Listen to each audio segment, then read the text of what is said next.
আসসালামু আলাইকুম রহমতুল্লাহি ওয়া বারাকাতুহু। নিশ্চয়ই সকল জিএসএম বন্ধুরা ভালো আছেন, সুস্থ আছেন। আমিও আল্লাহর অশেষ মেহেরবানিতে ভালো আছি। আমাকে কিছু জেনারেল যারা আমাদের এই সেকশনের বাইরে নতুন এই সেকশনে আসতে চায় তারা আমাকে প্রতিনিয়ত কল করছে এবং তারা তাদের বেকারত্ব জীবন থেকে অবসর নেওয়ার জন্য আমার কাছে পরামর্শ চাচ্ছে। আসলে মোবাইল সার্ভিসিং শেখার জন্য আসলে আমাদেরকে কতটুকু যোগ্যতা অর্জন করার প্রয়োজন আছে সে বিষয়টি তারা আমাকে বিভিন্নভাবে প্রশ্ন করে। সবাইকে একই কথা বারবার বলতে যাওয়া একটু কষ্টকর, যার কারণে আমি ভাবলাম যে এই টপিকটি নিয়ে একটা ছোট ভিডিও করি। মোবাইল সার্ভিসিং এর জন্য প্রথম যে যোগ্যতাটা আছে সেই যোগ্যতাটা হচ্ছে যে আমাদেরকে মনস্থির করা যে আমরা এই কাজটি করব। কারণ মনস্থির করতে হবে এই কারণে যে আমাদের এই সেকশনে প্রচুর সময় ব্যয় করতে হবে, তাছাড়া নিজেকে সঠিক পর্যায়ে নিয়ে যাওয়া একেবারে কঠিন একটা বিষয়।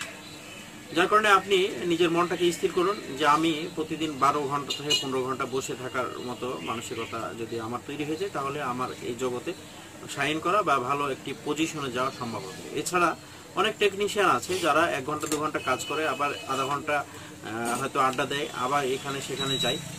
তাদের আসলে টেকনিশিয়ান লাইফে বড় ধরনের বিল্ড আপ করা অনেকটাই কঠিন এবং এটা নজিরবিহীন আর কি। সেজন্য আমাদেরকে প্রথমেই আমাদেরকে অধ্যবসায় যে একটা সিস্টেম আছে সে বিষয়ের উপরে আমাদেরকে বিশ্বাস আনতে হবে।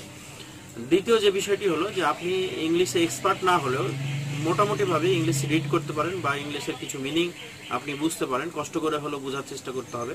সেক্ষেত্রে আপনার এডুকেশনাল সার্টিফিকেট আমি ধরে নিতে পারি যে মোটামুটি যদি যাদের মাথা একটু ভালো এবং মোটামুটিভাবেই 8 পাস, কিন্তু এসএসসি বা এইচএসসি লেভেলের কিছু পড়াশোনার উপরে তাদের মোটামুটি ধারণা আছে। অনেক ক্ষেত্রে দেখা যায় যে খারাপ ছাত্র রেজাল্ট ভালো করে না, কিন্তু তারা ইংলিশ বুঝে, বাংলা বুঝে, অঙ্ক বুঝে, এরকম কিছু বিষয় আছে। আবার অনেকে আছে মাস্টার ডিগ্রি পাস কিন্তু ইংলিশ তারা রিড রাইট বা মিনিং করতে পারে না।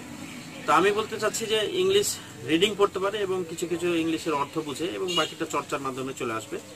এই ধরনের ছোট একটি জ্ঞান থাকলে হবে, সেটা 8 পাস বা এসএসসি বা ইন্টার যেটাই হোক না কেন।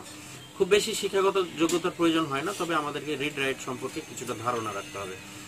এরপরে চলে আসা যাক যে আসলে পড়াশোনা জানলেই কি হবে, পড়াশোনা জানার বাইরেও আরো কিছু থিওরি আছে।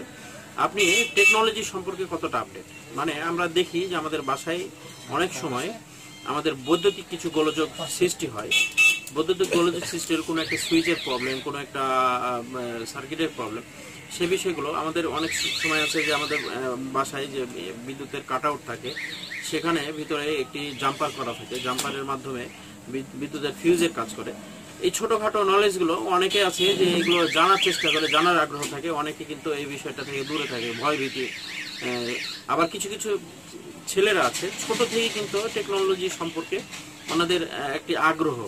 যেমন একটি বাচ্চাকে একটা খেলনা দেওয়া হয়, খেলনাটা কিন্তু সে খেলার চাইতে খেলনাটা খুলে ভিতর কি আছে এটা দেখার জন্য তার একটা মনের আগ্রহ খুব বেশি থাকে। এ ধরনের বাচ্চারা টেকনিক্যাল লাইফে অনেকটা অ্যাডভান্স হতে পারে। আমি এই বিষয়টা এভাবে বোঝাতে চাচ্ছি যে আপনি যদি মোবাইল একটি ইউজার হয়ে থাকেন, অবশ্যই বর্তমান সময়ে আমাদের 100% ইউজার হয়ে গেছে মোবাইলের আমাদের বাংলাদেশে। সেক্ষেত্রে আমি বলতে পারি যে একজন ইউজার যখন মোবাইল ইউজ করছে কিন্তু মোবাইলের অপশনগুলো সে ভালোভাবে জানে না, বুঝে না। অনেক সময় আরেকজনকে বলে যে আমার কল ড্রাইভারটা আউট করে দাও, বা আমার মোবাইলের রিসিভ কলের সমস্যা, বা আমি একটা নাম্বার খুঁজে পাচ্ছি না বা নাম্বার সেভ করতে পারছি না। এই ধরনের যাদের প্রবলেম আছে তাদেরকে দিয়ে মোবাইল টেকনিশিয়ান কাজ শেখা বা মোবাইলের মেকার হওয়া আসলে তাদের জন্য অনেক কষ্টকর। যার কারণে আমি তৃতীয় স্টেপে আপনাদেরকে বলতে পারি যারা মোবাইলের অপশন খুব ভালো বুঝেন তারা মোবাইল টেকনিক্যাল লাইফে অনেকটা ভালো সাইন করতে পারবেন। কারণ আমাদেরকে যখন একটা কাস্টমার একটা ফোন দেয় এবং ফোনটা হাতে নেওয়ার পরে আমাদেরকে আগে মাথা দিয়ে এটা বিচার করতে হয় যে আসলে সমস্যাটা আসলে অপশন থেকে এসছে না ভিতরে হার্ডওয়্যার জনিত কোনো সমস্যা বা আসলে সফটওয়্যার জনিত সমস্যা। এর জন্য আমাদেরকে মোবাইল অপশন বুঝতে হবে। এই কারণে যারা আমাকে ফোন করছেন জেনারেল, যারা এখনো এই লাইফে আসেননি, তাদেরকে আমি অ্যাডভাইস দিই যে আপনারা মোবাইলের অপশনগুলো খুব বেশি বেশি করে ঘাটাঘাটি করেন, মোবাইলে ইন্টারনেট চালনায় পারদর্শী হন।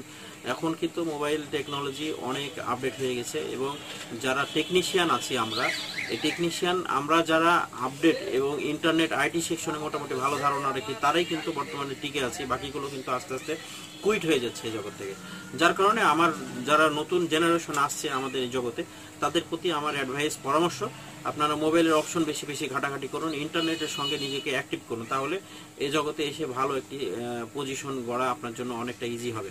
সেক্ষেত্রে আমরা ধরে নিতে পারি যে আমাদের মোবাইল অপশন সম্পর্কে ভালো ধারণা রাখতে হবে এই জগতে আসার জন্য।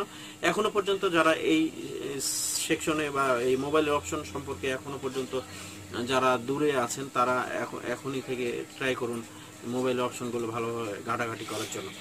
এই তিনটি আপনাদের মধ্যে গুণাবলী যদি থেকে থাকে তাহলে আলহামদুলিল্লাহ আপনারা জীবনে শাইন করতে পারবেন। সর্বশেষ যে পরামর্শ সেটি হলো যে আপনাদের ওস্তাদের প্রতি ভালোবাসা এবং সিনিয়রদের প্রতি সম্মান প্রদর্শনের ক্ষমতা থাকতে হবে, কারণ এই জগতে আসতে গেলে আমাদেরকে সিনিয়রদের ছত্রছায়ায় কিন্তু থেকে কাজগুলো এগিয়ে নিতে হয়, কারণ প্রতিনিয়ত আমাদেরকে গবেষণা করতে হয়, আলোচনার মাধ্যমে কিন্তু আমরা এখান থেকে বড় বড় ধরনের কঠিন যেগুলো সলিউশন বা আমাদের রিপেয়ারের যে নতুন নতুন থিওরি, এই থিওরিগুলো আমরা কিন্তু বের করে নিয়ে আসি। এক্ষেত্রে আমাদেরকে সিনিয়রের প্রতি সম্মান শ্রদ্ধার যে অ্যাক্টিভিটিস এটা আমাদের বাড়াতে হবে, তাহলেই এখান থেকে আমরা নিজের জীবনকে অনেকটা সামনের দিকে এগিয়ে নিয়ে যাওয়ার জন্য সহজ হবে। এর জন্য আসুন আমরা এখনো পর্যন্ত যারা এই জগতে আসতে চাচ্ছি কিন্তু এই বিষয়গুলোর উপরে আমাদের কিছুটা ল্যাকিং আছে, গ্যাপ আছে, এই গ্যাপগুলো আমরা পূরণ করে আমরা নিজেকে প্রস্তুত করি এবং মোবাইলের অপশন ঘাটতে জানা, ইংলিশে কিছুটা পারদর্শী, এই কয়েকটা বিষয় যদি আপনার থেকে থাকে আর ধৈর্যশীলতা থেকে থাকে, এই জগতে অনেক সামনে এগিয়ে নেওয়া নিজেকে সহজ হবে। আমি এটা মনে করি। আপনারা নিজেদেরকে এভাবে প্রস্তুত করুন, তাহলে ইনশাল্লাহ আমরা সাকসেসফুল হতে পারবো।